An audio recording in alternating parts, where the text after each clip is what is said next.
Om Vakratunda Mahakaya Suryakoti Samaprabha Nirvignam Kuru Me Deva Sarvakaryeshu Sarvada Saraswati Namastubhyam Varade Kamarupini Vidyarambam Karishami Siddhir Bhavatu Me Sada Gurur Brahma Gurur Vishnu Gurur Devo Maheshwaraha Gurudeva Param Brahma Tasmai Shri Gurave Namaha. Hari Om and good evening from London. We have only experienced divinity. Sat, Chit, Ananda. Experiencing otherwise is impossible. How can I experience non-existence, non-awareness, non-joy? We have only experienced infinity. We've forgotten this, though. We're continuing to forget this. This is the meaning of the word avidya. Vidya is to remember, avidya is to forget.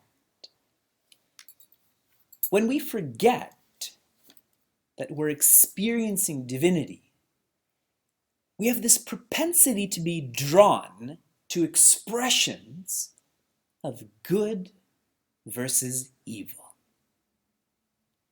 Intrinsically, innately, our nature is goodness. And we feel that, but there's a lot of confusion there. And we want to know, how do we feel this clearly? How do we overcome this evil? We are drawn to this expression in Ramayana, where Bhagavan Rama is defeating Ravana. We are drawn to this expression in Mahabharata, where the Pandavas are defeating the Kauravas. Srimad Bhagavad Gita is helping us to remember that our experiences are sacred. The place where Srimad Bhagavad Gita happens is sacred. The circumstance within that place is sacred. The people involved in the circumstance in the place is sacred, and most of all, the subject that the people are discussing in the circumstance in the place is sacred. And when we remember that, then we start to feel the same in our day-to-day affairs, in our discussions with the people around us, in the hard and smooth circumstances, in every space, time, and matter. We have studied through 18 chapters of Srimad Bhagavad Gita, and every class, every shloka has been sacred. And now as we review our course, we will know that we've internalized this if we're starting to treat our bedrooms, our bathrooms, our kitchens, our cars, our workplaces to be sacred also. Then you will be known, you will feel that you are Sanjaya. The word Jaya means victory. Samjaya means complete victory. Complete victory is not outwardly, this is inwardly. Samjaya is the one who has no likes and dislikes. Samjaya is the one who's above noise. And we meet Samjaya at the beginning of Srimad Bhagavad Gita and at the end. This is who we should be. We begin our review of the first 6 chapters of Srimad Bhagavad Gita. Chapter 1. Prince Arjuna is tired. He's physically tired. He's mentally tired. He's intellectually tired, which is why he's experiencing confusion at the body level, fear at the mind level, sorrow at the intellectual level. And how relatable this is to us. When we're tired at the body level, should I eat this cake? Should I not eat this cake? At an intellectual level, do I exaggerate how much I've achieved to get this position, or do I accept living more simply? He is tired. And so what does he do? He surrenders. He surrenders by putting his bow down, sitting down, closing his mouth. But he surrendered with conditions. It is not an unconditional surrender. It is with conditions. I'm not going to fight. If you've surrendered, you can't express such conditions of I'm going to do this or not do this. He surrendered with conditions. And he starts to justify his worldliness. He shares that if we do this, this will happen. And we studied like this, so we're not going to enjoy this. He's justifying his worldliness. He's justifying his selfishness. And this is a great expression of Shastra Vasana. He has studied a lot, far more than all of us. But he's not internalized this, which means he's not practicing this. He's finding ways not to practice instead of finding ways to practice. We are experts at that, no? When we're given a certain role, we find ways not to follow those responsibilities instead of thinking and trying to find the responsibilities that go with that role. Chapter 1. We continue to chapter 2. Someone who is selfish is someone who's ignoring the self. A selfish person thinks they're this particular name in this form. They do not believe that they are existence, awareness, joy. They're ignoring the self. That's why we say a selfish person is ignorant. An ignorant person means they're ignoring that which is important, that which is their nature. And Bhagavan begins to teach about the self when he tells Prince Arjuna, Na anushochanti, and I'm not going to even mention the next word because it's not important. The words that are important are na anushochanti. Shochanti means sorrow. Anushochanti means all depths, all degrees, all directions of sorrow that is not to be experienced. Why? Because our nature is ananda. Bhagavan shares, this is my message, and then he elaborates on this by sharing with Prince Arjuna Vidya. He's helping Prince Arjuna to remember what he's studied, who he is. And he tells Prince Arjuna, you are the Atma.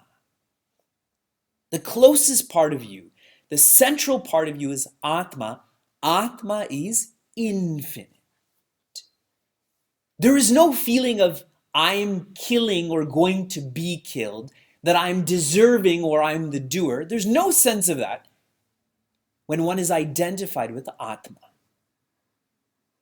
And Bhagavan Krishna is most loving. He knows that Prince Arjuna is too tired to understand this. So he says, you are also the Jivatma. And the Jivatma is embodied, is manifested to learn. to learn that one is the Atma, is the point of the Jivatma. So Prince Arjuna, you're thinking that you're going to kill, you're going to be killed. This is all learning. The word we used is training. Bhagavan feels that Prince Arjuna is not really feeling this either. So he says that you are the Dehatma. Deha means this body. This is who you are. And Arjuna, look carefully. This Deha. Deha means Deha, that which is going to be burned, that which is burning. All of us are 18 months older than when we began this course, and we look like it. That's why I asked you to look at the first video and see how I looked then, and now look how I look too, you know? Dehatma means always changing, that which is organic. So Arjuna, whether you're the Dehatma, Jivatma, Atma, there's nothing to be confused about, to be afraid about, to be sad about. Remember who you are. And this vidya, when established, Bhagavan shares a ring, the indicator of one who is wise is contentment. A content person doesn't complain, they don't criticize, they don't cry, they're cheerful. Our nature is joy. When we need what we are, that is called mumukshutvam. And when we realize who we are, that's called moksha. I'm going to share this one more time because it's a simple way to understand the purpose of life. When we need what we are, that is called mumukshutvam. When I realize who I am, that is called moksha. One who has established themselves in remembering, they have needed what they are. I need ananda. And when they're established in that, they're free. They're content. Chapter 3. Now Prince Arjuna, he studied a lot. He studied at Rishi Sandipani's ashram, the original Sandipani, not the less original Sandipani. And despite having studied under Rishi Sandipani with Bhagavan Krishna, he's not prepared for jnana. So Bhagavan shares with him, you need to engage in karma to prepare yourself for jnana. Using simple English words, karma here means responsibilities. You need to follow your responsibilities to prepare yourself for jnana. Jnana is that which makes you quieter. Once you've tasted quietude, you want to go deeper into this, you become still. Once you've tasted stillness, you want to establish yourself in this, become silent. Silence from stillness, stillness from quietude. How do you become more quiet? By being responsible. Irresponsibility leads to agitation. So what are my responsibilities? In chapter 3, Bhagavan Krishna, he emphasizes the right actions with the right attitude. Most of us are engaged in the right actions with the wrong attitude. True. Worse than that would be to be engaged in the wrong action with the right attitude. I'm going to be the best at being lusty. Right actions with the right attitude is what chapter 3 looks at in so many different ways. This helps us to go from the symptom, which is selfishness, to the source, which is abhimana. When I say abhimana, what do we all think of? Pride, arrogance, etc. Abhimana has a technical definition, which I'll read to you. Atmani puja bhavaha manaha iti abhimana, which means when one thinks that they are puja. What does puja mean? Worshipful. When one has a exaggerated sense of esteem that is known as abhimana, or ego. When someone is the self, who are you being egotistical to? Because you are all, correct? It's only when there's a sense of separation that I'm puja and you should be doing puja to me. In that sense of separation, right? When we have the right attitude, right actions with the right attitude, we start to erase that abhimana. This helps us, or this is facilitated by nurturing the Atma Vasana. Right now we have deep Anatma Vasanas. I'm the body, I'm the mind, I'm the intellect, I'm the abhimana. Right actions, right attitude. I'm now nurturing the Atma Vasana, that I'm actually more than the body, mind, intellect, ego. I am Atma. The absolute Atma that was taught in chapter 2. Chapter 4. A precious chapter for anyone who loves Sanatana Dharma. This is your chapter. The pillars of Sanatana Dharma are all explained in chapter 4. In this chapter, Bhagavan Krishna shares, he engages in avatarati. In other words, he descends or manifests as what? The Guru Shishya Parampara. Bhagavan's avatara is the Guru Shishya Parampara. If you think of Sanatana Dharma and who is preserving Sanatana Dharma, it is the Guru Shishya Parampara and the institutions that they are creating and facilitating that are preserving and promoting Sanatana Dharma. So Bhagavan talks about avatara, the lineage of the teacher and taught, and he shares a framework with us on how we can be more selfless. That framework is called Varna Avastha. We studied this a lot. Varna means colors. In December, when we had our classes, my skin was fair. Now it's May. My skin is darker because the sun is changing colors, as in it's becoming closer to where I am right now. So my skin changes colors too. Avastha means that which comes and goes. And my skin does that. My body is doing that. We all know that our minds are doing it much more intensely, correct? My legs can make me move fast. My mind can reach there infinitely faster. Varna Avastha. Bhagavan shares this framework so that we get to know who we are in the present, so we can create how we're going to be in the future. I'm giving you tomorrow's rad today. This is top secret. Our children are the greatest hope for our future. Agreed? And we are our children's greatest hope in the present. True.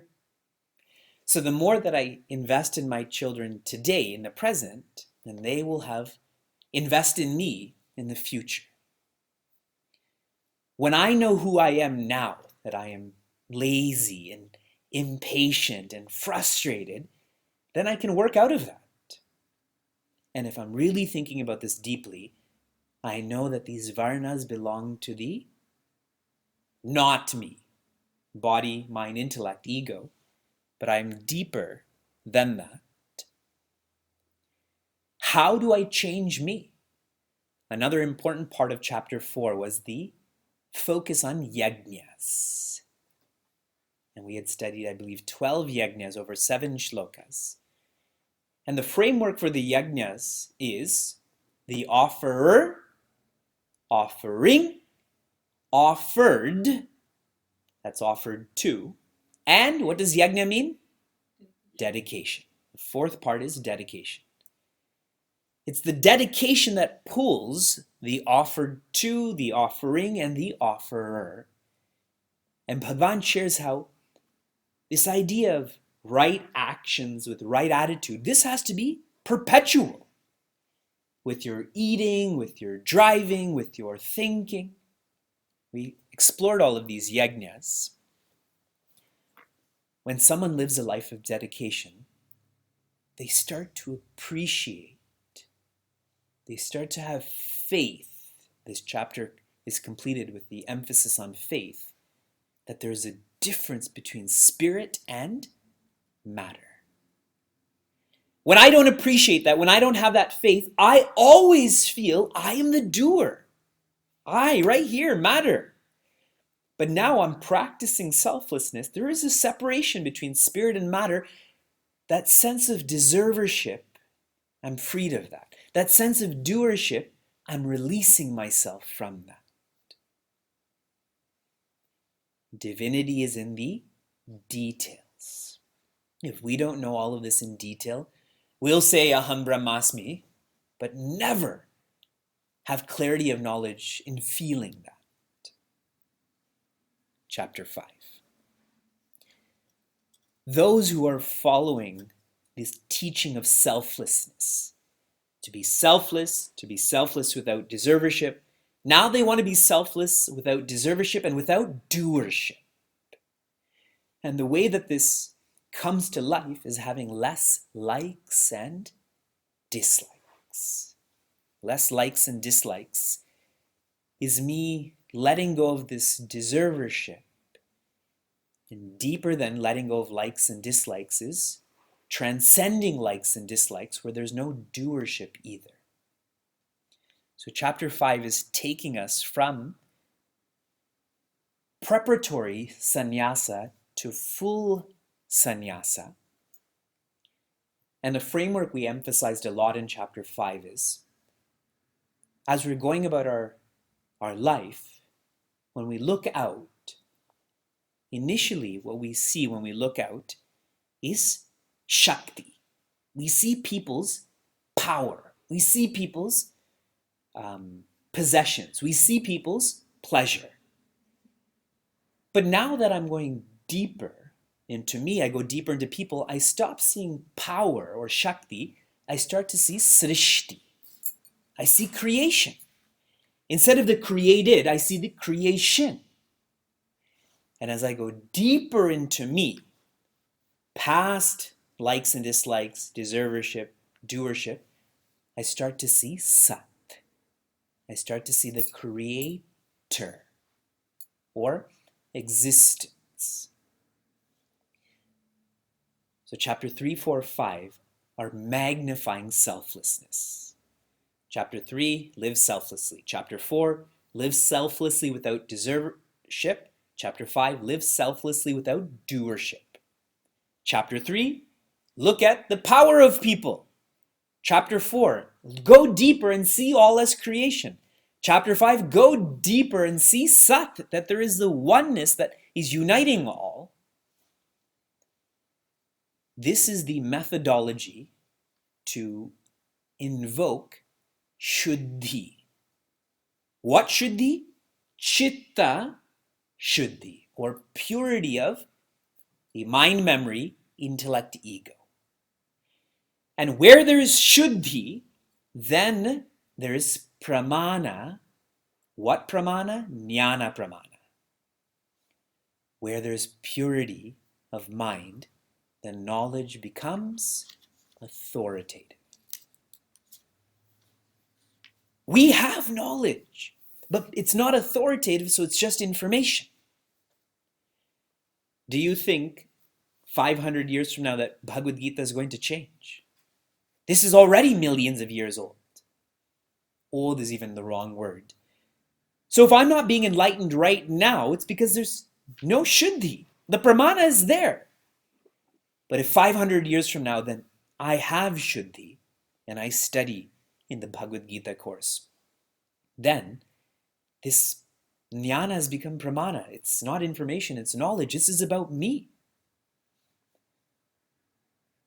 This chapter is completed with, when you go past doership, what happens?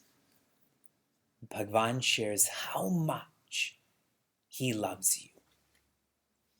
And another way to understand the word love in Advaita Vedanta is identification. When Bhagavan says he loves Prince Arjuna, he loves us, that is actually showing that we love Bhagavan, that we are identified with Atman. Don't get lost in just the word love. Understand this means identification. That if someone is living selflessly without deservership and doership, they're coming to realize they're not the body or the ego, but they are the spirit. They're coming to identify with that. And to fully identify with that, we enter chapter 6. In chapter 6, Bhagavan brings up dhyana, but the full meaning of this is nididhyasana. And the full meaning of nididhyasana is nitaram dhyaihi. Nitaram means perpetually. Dhyaihi means to keep in mind, but deeper than that is to remember. Nitaram dhyaihi, perpetually remember. Remember what? That you are happiness. By perpetually remembering that you are happiness, you come to identify with the infinite. Right now we identify with infinity as a word. We identify with infinity as a concept. But in Nididhyasana, we identify with infinity as oneself, Atma. This is the deepest, the highest sadhana practice is Nididhyasana, which is why the majority of chapter 6 discusses how to be eligible for contemplation, how to make oneself a contemplator, and the two primary lakshanas, or ways to prepare ourselves, is to be balanced and to be introverted or inward looking. Bhagavan says our lifestyle has to be balanced. We cannot be extremists, because an extreme person can never be sensitive enough to change their identification. And an introvert is someone who's clear, articles, beings, circumstances, pleasure, possession, position, these are just gunas. This is just leela. So balanced and introverted, with such a vision and such a lifestyle, that person is not satisfied with dukkha nivritti. Many teachers, many techniques focus on pranayama and mantra. Pranayama is dealing with the breath sheath. Mantra is dealing with the mind sheath. But that's not enough. Deeper than that is the intellect and the ego. When I focus on the breath sheath and mind sheath, all that happens is my breath becomes naturalized and my mind becomes quiet. So there's an absence of pain. And I'm experiencing so much pain in my life that when it's not there, I feel enlightened. That this is the highest, when that's not true. When the breath is naturalized and the mind is quietened, the intellect needs this subject matter that your nature is Sat Chit Ananda, needs that subject matter and to remember that perpetually. It is this message, Aham Brahmasmi, that has to pierce through the ego. And when this is pierced through the ego, then that message fades away and I get to experience Sukha Prapti. The only meditation that only meditation teacher is Bhagavan Krishna. The only meditation technique is our chapter 6 of Srimad Bhagavad Gita. All else is dilution. Think carefully of what I said about Teachers and techniques often focus on dukkha nivritti when true dhyana, the true message of chapter 6 is sukha prapti. With the completion of chapter 6 comes the completion of the focus on the word tuam, that is Prince Arjuna. And that makes one eligible to focus on the next 6 chapters on Tat, or Bhagavan Krishna. One has to feel some joy as their nature to be able to understand God, Brahman. Oh.